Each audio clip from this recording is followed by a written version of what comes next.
Hi అండి, అందరికీ welcome to Arvind vlogs. నేను చూపిస్తున్న ఈ వీడియో వచ్చేసి అటుకులతో చేసిన వడలండి. చాలా అంటే చాలా తొందరగా చేసుకోవచ్చు, చాలా సింపుల్గా చేసుకోవచ్చు. మార్నింగ్ బ్రేక్ఫాస్ట్లో అయినా సరే, మనకు స్నాక్స్ టైంలో అయినా సరే తీసుకోవచ్చు. మార్నింగ్ బ్రేక్ఫాస్ట్లోకి వచ్చేసి వీటిలోకి పల్లి చట్నీ, కొబ్బరి చట్నీ చాలా బాగుంటుంది. ఇంకా ఏ చట్నీ లేకపోయినా కానీ వట్టిగా కూడా తినొచ్చండి. చాలా అంటే చాలా బాగున్నాయి.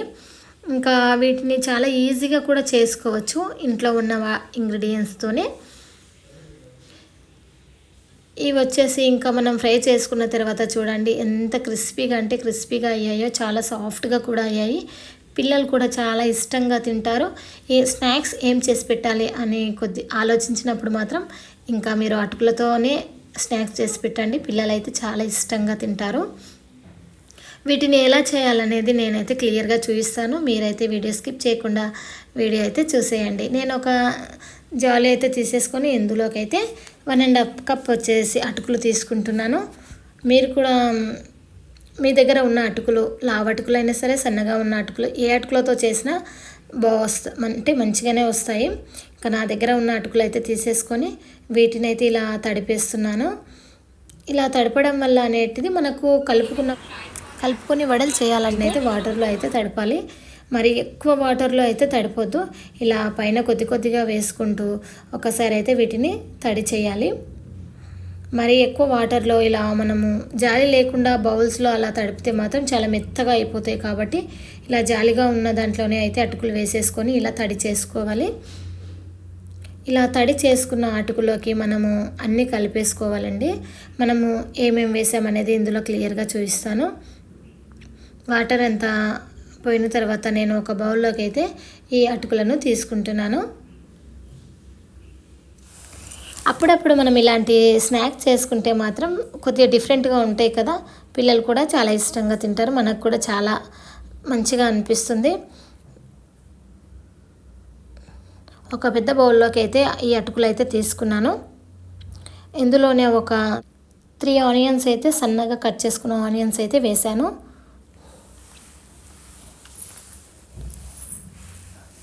ఇంకా మీరు ఎక్కువ అటుకులు తీసుకుంటే ఎక్కువ ఆనియన్స్ కూడా తీసుకోవచ్చు. నేను కొద్దిగా క్రిస్పీగా అవ్వాలని చెప్పేసి ఆనియన్స్ ఎక్కువనే తీసుకున్నాను. ఇందులోకి శనగపిండి వచ్చేసి 2 కప్స్ అయితే 2 స్పూన్స్ అయితే శనగపిండి వేస్తున్నాను. 1 స్పూన్ వచ్చేసి కొద్దిగా అయితే స్పూన్ పెద్దది తీసుకున్నాను. 1 స్పూన్ గోధుమ పిండి వేస్తున్నాను. మీరు ఇందులో గోధుమ పిండి బదులు బియ్యం పిండి కూడా వేసుకోవచ్చు. ఇంకా ఇందులో 1 స్పూన్ వచ్చేసి సాల్ట్ అయితే వేస్తున్నాను. సరిపడినంత సాల్ట్ అయితే వేస్తున్నాను. ఒక 4 అలా పచ్చిమిర్చి అయితే కట్ చేసి వేసాను. ఇందులోనే 1/2 స్పూన్ అయితే జీరా వేస్తున్నాను. 1/2 స్పూన్ వచ్చేసి పసుపు వేసాను.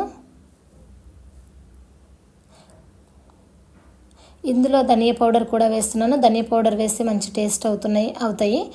ఇంకా వడలు వచ్చేసి మీ దగ్గర ధనియాలే ఉంటే పౌడర్ చేసి వేసేయండి. ఇందులో నా దగ్గర ఉన్న గరం మసాలా వేస్తున్నాను. మీ దగ్గర రెడీ చేసుకున్న గరం మసాలా లేదంటే చికెన్ మసాలా కానీ, మటన్ మసాలా కానీ, ఏ మసాలా పౌడర్ ఉన్నా అది వేసేసుకోవచ్చు. నేను ఇందులో కొద్దిగా గరం మసాలా అయితే వేశాను. ఇందులో సన్నగా తరిగిన కొత్తిమీర వేసేసాను. అన్నీ అయితే బాగా కలిసేలా అయితే కలిపేసుకోవాలి.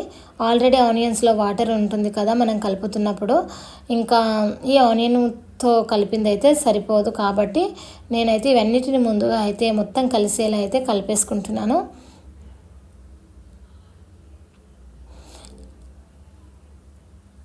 ఇలా కొద్దిగా అయితే వాటర్ వేసుకుంటున్నాను. ఎందుకంటే అంత తడిగా లేదు, కొద్దిగా వట్టిగా అనిపిస్తుంది కాబట్టి ఇందులో కొద్దిగా అయితే వాటర్ వేసాను. ఎక్కువ వాటర్ వేయొద్దు, ఎందుకంటే మనం వడలు వేసినప్పుడు మొత్తం ఆయిల్ అయితే ఎక్కువగా పీల్చుకుంటుంది.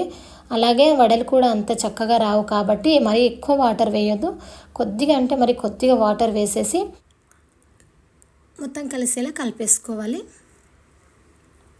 మనకు కలుపుతుంటేనే అర్థమైపోతుంది. వాటర్ ఎక్కువ వేయొద్దు, మళ్ళీ మొత్తం మెత్తగా అయిపోతుంది. వడలు చేయడం అంత మంచిగా రావు. ఇంకా చూడండి, ఈ విధంగా అయితే సరిపోతుంది. ఇందులో నేనైతే కొద్దిగా కారం పౌడర్ కూడా వేశాను, కలర్ కోసం. అలాగే కొంచెం కారంగా ఉంటే బాగుంటాయి కదా స్నాక్స్ లాగా కానీ, టిఫిన్ బ్రేక్ఫాస్ట్ అయినా కారం అయితే కొద్దిగా వేయాలి. కొద్దిగా కారం పౌడర్ అయితే వేశాను.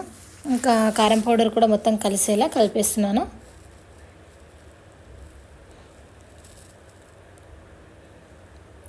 ఇలాంటి స్నాక్స్ అయితే రెగ్యులర్గా చేసే స్నాక్సే కాకుండా ఇలా డిఫరెంట్గా స్నాక్స్ చేసి పెడితే కూడా పిల్లలు అనేది చాలా ఇష్టంగా తింటారు.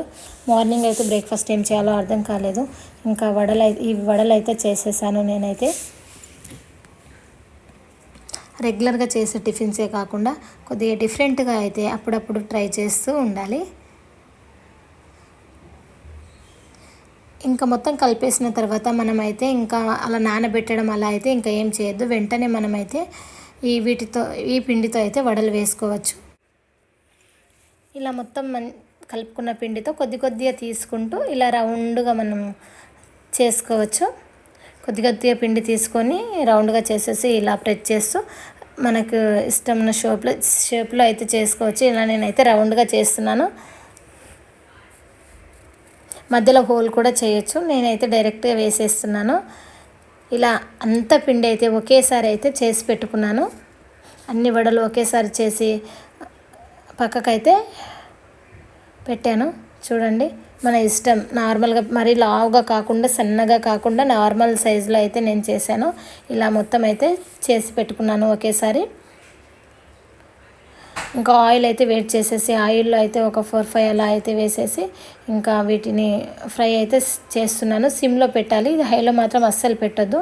హైలో పెట్టడం వల్ల పైన మొత్తం మాడిపోతుంది కానీ లోపల నుంచి ఉడకదు.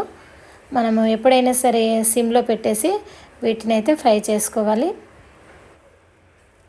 ఇంకా 2 సైడ్స్ అయితే వీటిని కాల్చుకోవాలి సిమ్లోనే పెట్టేసి. ఈ బ్రౌన్ కలర్ అంటే మనకు అర్థమైపోతుంది. కాలిన తర్వాత మంచిగా ఫ్రై అయ్యాయి కదా. వీటిని ఒక ప్లేట్లోకి అయితే తీసేసుకుంటున్నాను.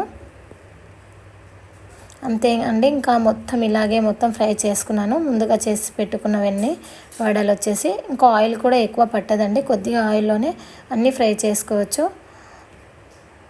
మరి ఎక్కువ ఆయిల్ కూడా వేయొద్దు. మనకు ఇవి జస్ట్ ఫ్రై చేసుకుంటున్నాం కాబట్టి అడుగున ఇలా ఆయిల్ ఉంటే సరిపోతుంది. చాలా ఈజీగా చేసుకోవచ్చు. అంతే అండి.